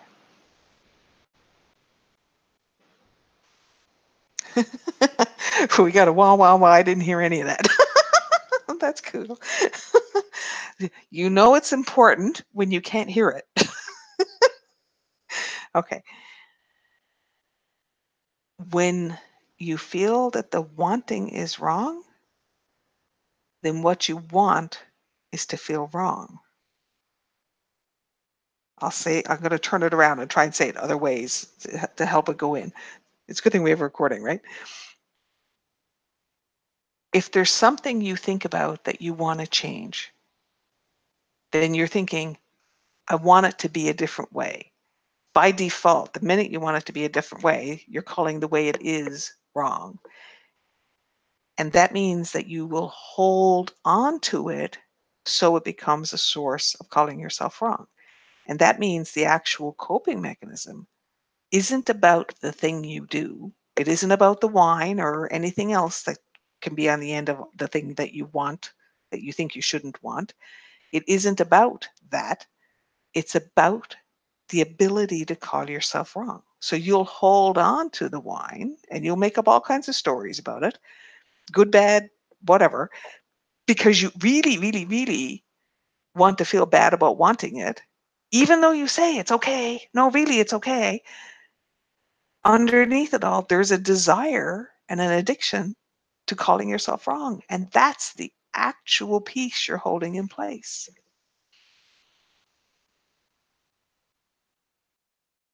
Okay, so now hold on to that love line and realize we really, really, really get attached to feeling wrong.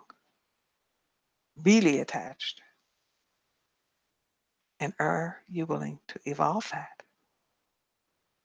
Are you willing to evolve that? What if you were right? It's funny, at the beginning of the evening, I said, when you feel like there's challenge in a relationship and you feel that what you're perceiving and what you're choosing is right, then you're stopping it from evolving. Okay, so now we've come around full circle and we found this piece, which is being attached to calling yourself wrong. The opposite of that is not calling yourself right. The opposite of that is being in the moment and being responsible. So to give up calling yourself wrong is not to call yourself right. To give up calling yourself wrong, to evolve out of calling yourself wrong, is to allow yourself to be responsible, to choose your effect, including your effect on you. Okay. So not having a voice is a double whammy. I'm reading. Not having a voice is a double whammy. It stops me from telling the truth and allows me to call myself wrong. And Pat says, bingo.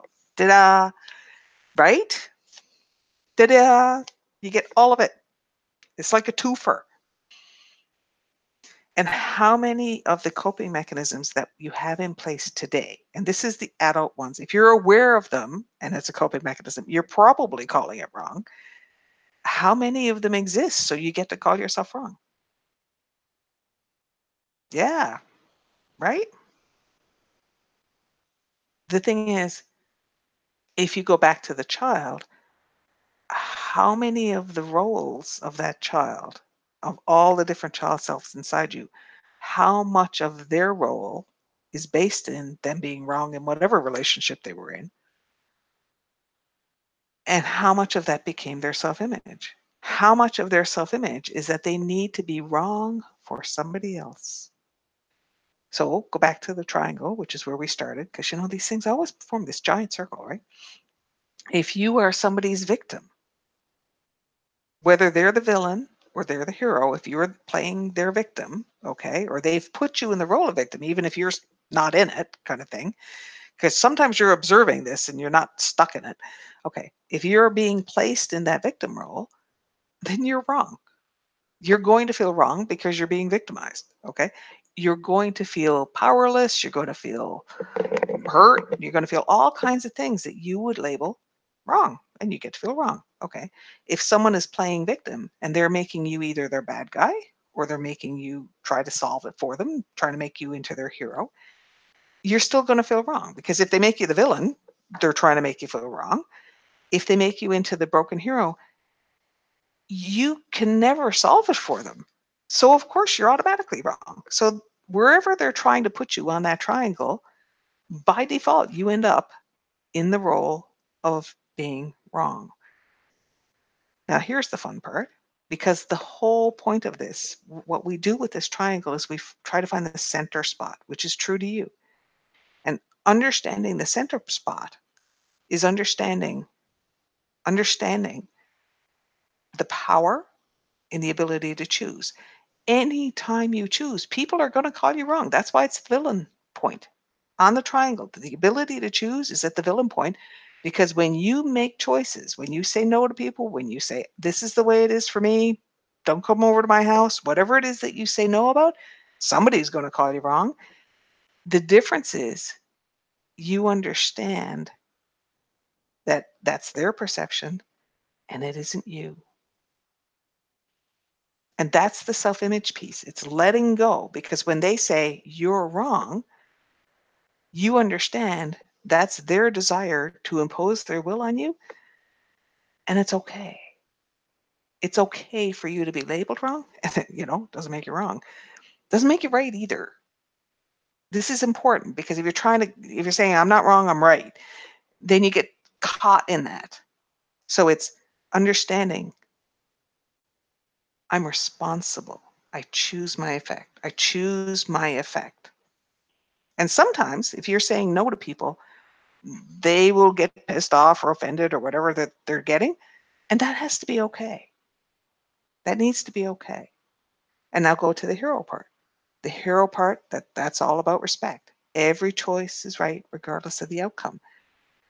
When people want you to save them, it's because they don't like the consequences of their choices. The thing is, it's their choice. You can't fix it. You can't make them choose somebody else. And I got to tell you, everybody knows people that you can see what they're doing to themselves, but they aren't going to make changes. That's, oh well.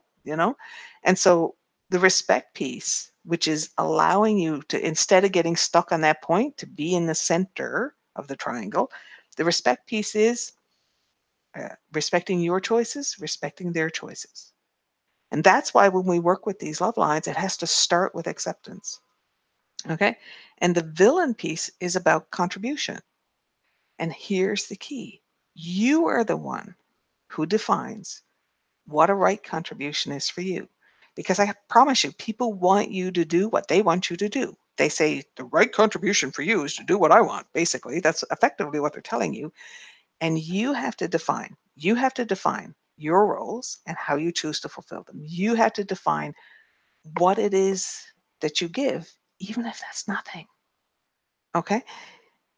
It's up to you to define it. And it is by doing these things, by having the capacity to choose. Okay? It is by respecting, and it is by contributing on your own terms. That is how you stay in the center of the triangle, where you are true to you. Okay, it says, I see that they call you wrong and that makes you feel wrong. When you've been called wrong enough times, you take that on as a belief. Is that two things or the same one? I think it's two things because there's the part that's the self-image, and there's the part that needs to define your role. So you have to do it on all the points of the triangle, right? They'll call you wrong to make you their villain, which means you have to have the capacity to choose. They'll call you wrong because you're not saving them, even though you can't. They'll still call you wrong. And that means you have to respect their choice and your choice. They'll call you wrong because you're not being the victim they want you to be. And that is about you choosing contribution on your terms. I define what is right for me. I define my roles. So all all 3 points have to be defined so that you stay in the middle of the triangle where you are true to you. And everybody has to get the signs to know out from under the bathroom cupboard and, you know, put it back beside the toilet. To go back, because all of this stuff is in there so that you can just, when your brain starts to fry because I'm going around the points of the triangle, it's in there. You can just crack it open and read it there to help it, just help your brain process it. So go back to, we're still holding those love lines. Sorry, that one love line, which is the coping mechanism of today. So we've asked it, what is it I believe about me that holds this in place? And you've asked yourself, am I willing to let this go? Am I willing to evolve this? And am I willing to put the protection I need, to put what I need in place so I can release myself from a coping mechanism that hurts me? In order to let this go, first you have to replace it. You can't just say, oh, let it go, because it's there for a reason. Okay? So first, what do you need? What is the part of you that's coping need, and what do you need? What do you need to evolve about yourself? What truth do you need to tell about who you are? Right? So it could be all kinds of things. Like one of the truths is, it's not nice when people call you wrong. When people make you into the bad guy, that doesn't feel good. Happens a lot. Happens a lot. And mostly because they want to be victims, so they need someone to blame. Okay? They blame you so they can feel like a victim. They blame you for not fixing their lives so they can feel like a victim. So those are, you know, they blame you for the position they're in to make you a villain. They blame you for not fixing it to make you the broken hero. Or they make you the source of the pain, which is you being the victim. So if you're the source of the pain, which is different, like when they make you the villain, they say you're doing this to me. When they make you the source of the pain, they're saying, I hurt because you're like that or you're doing that. Not the same thing. I know it's a subtle difference, but it's an important difference because in one, you're being the victim and in the other, you're being the villain. So if they're saying, if they're making you the bad guy, I'm in this position because you demand this, or I'm in this position because you caused this, that's making you the villain so they can be the victim, right? If they're saying, oh, look, now I have to rescue you, well, then they're trying to make you the victim.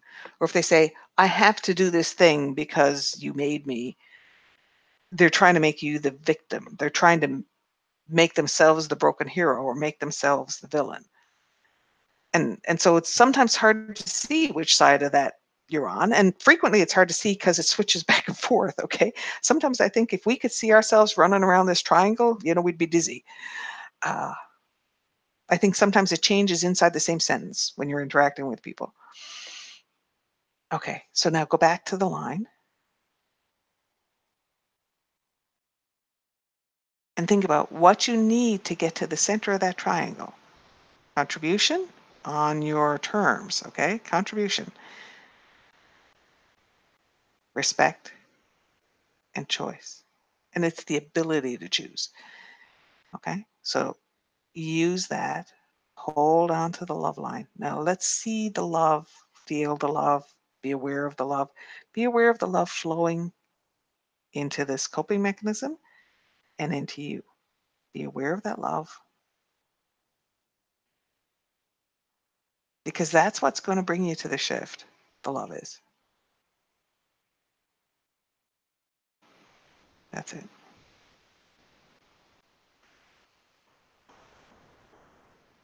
That's it. Now think about letting that love evolve, that coping mechanism. Think about taking responsibility, choosing the effect on you, on the circumstances, on others. That's it. So set up the love line so that when this has evolved, then you automatically integrate it. I don't think anybody's ready to integrate it right now. And that's okay, because this is deep stuff. We don't tackle the simple stuff, hey? Like we always go for the heavy duty stuff. I mean, frankly, you know, if it was easy to do on your own, you wouldn't need a workshop. And then all of you are going to say, yeah, but you know, you're stopping the workshops in December. You know, there's other workshops. There's other ways to do this work. You have huge resources inside yourself. I mean, the simple and obvious thing to do would be to say, I'm going to take 2 hours once a month and sit and do the kind of stuff we always did. I'm going to sit and do campfire and go poke around and explore and find things, because a lot of what I'm doing is saying, okay, let's find this thing. Okay, now let's find out what's going on with it. It's an exploration, because you discover a lot of information when you allow yourself to connect with you. I mean, in the end, that's what campfire is. Campfire is a way to go inside you and find out stuff that you know was hidden inside you. That's what it's for. Okay, that love line is strong. Decide, you can evolve it inside you if you choose to.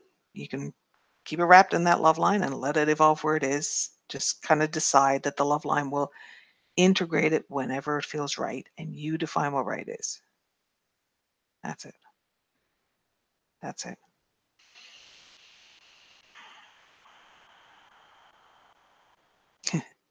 Pat says there's only one you, meaning me. There's only one me. Of course there is, but there's only one you too, right? There's only one you too. And you guys are not a victim of me deciding to retire. If this is happening, it's right for you. And it's entirely possible that it's opening a gateway for you to explore in a way that you wouldn't, because you're used to letting me do it for you. And that's okay. It's not a wrong thing. It's a lot of fun. We have a lot of fun. The thing is, it's easy to say, well, you know, Trish will do that next month. Well, if Trish is not doing it next month, maybe you'll explore a little, and maybe you'll spread your wings in a different way, and you know, maybe you'll find stuff, and it's, you know, it's yours to discover. So I trust all of you. I trust all of you to figure this out and decide. And you know, if you want another workshop, it's going to manifest, and it'll be the perfect thing. It'll be perfect, right? If you want another coach, somebody will come and they'll be better because they will be the right person for you right now. You're not a victim of this. This is the right thing for all of us.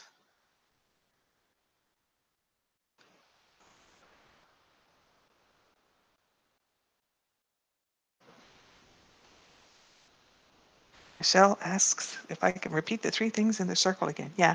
So the triangle has 3 points, and the goal is to kind of get in the middle, so you're not out on the edges, because the edges make it, you know, tippy, if you will. So the 3 points that you have to get in balance in order to find yourself in the middle are the ability to choose, the ability to impose your will. Okay. So the power point, the villain point, is the ability to impose your will. Okay. Ability, not actually imposing it, but the ability. Okay.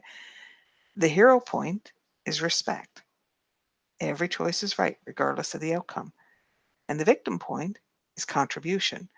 And understand that when you do sacrifice, when you do coping mechanisms with pain, those are a contribution. They are a contribution. So it's about your capacity to choose how you contribute. So the balance piece comes in respecting yourself and others, in having the ability to impose your will, and choosing how you contribute, which is choosing how you fulfill your roles, choosing roles, choosing how you interact with people who try to impose things on you. All of that, when you get all that in balance, then you are true to you. Michelle says she feels like I am always with you. Yes, well, you know, when I do energy work, I send it out, you know, so that'll still be true. So you can tune into that.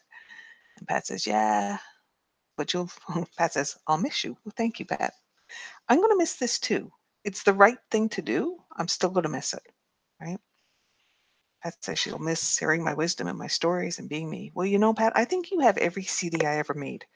So when you feel like you're missing me, haul out a CD and put it on and you can listen to me again. Right? Judy said, if you feel the train coming, fasten your seatbelt. That means I'm doing something. Well, and frequently I am, and I do send it out. Nobody's required to accept it. It's just when I'm doing work, I tend to broadcast it. And it's up to you whether you kind of tuned into that or not. And yeah, I continue to evolve. I'm still doing stuff, and that'll continue. I think it's part of who I am. And so that broadcast will continue. It's probably coming from a van as I wander around wherever we're wandering. So it's coming in a different format, and that's okay. That's okay. It's time. It feels right. So let's focus on just wrapping this up. We have this coping mechanism resolved, so it'll integrate when it's ready. So pay attention to the chair. Let's just step into the fire for a minute or two.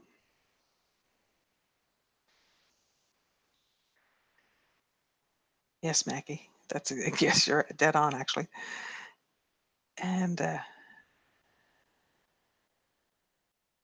then when you're ready, come back to the path and go into the stream and step under the waterfall and allow your crown to open and just let the waterfall wash over you and through you to flush out anything that needs to go.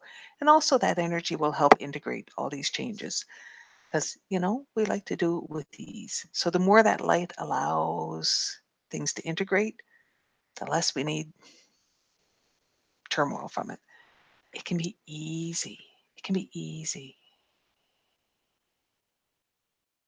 That's it. Just kind of do a fire hose flush because we did lots. And then allow your crown to return to its natural state and bring yourself back along the path and back to wherever your physical presence is.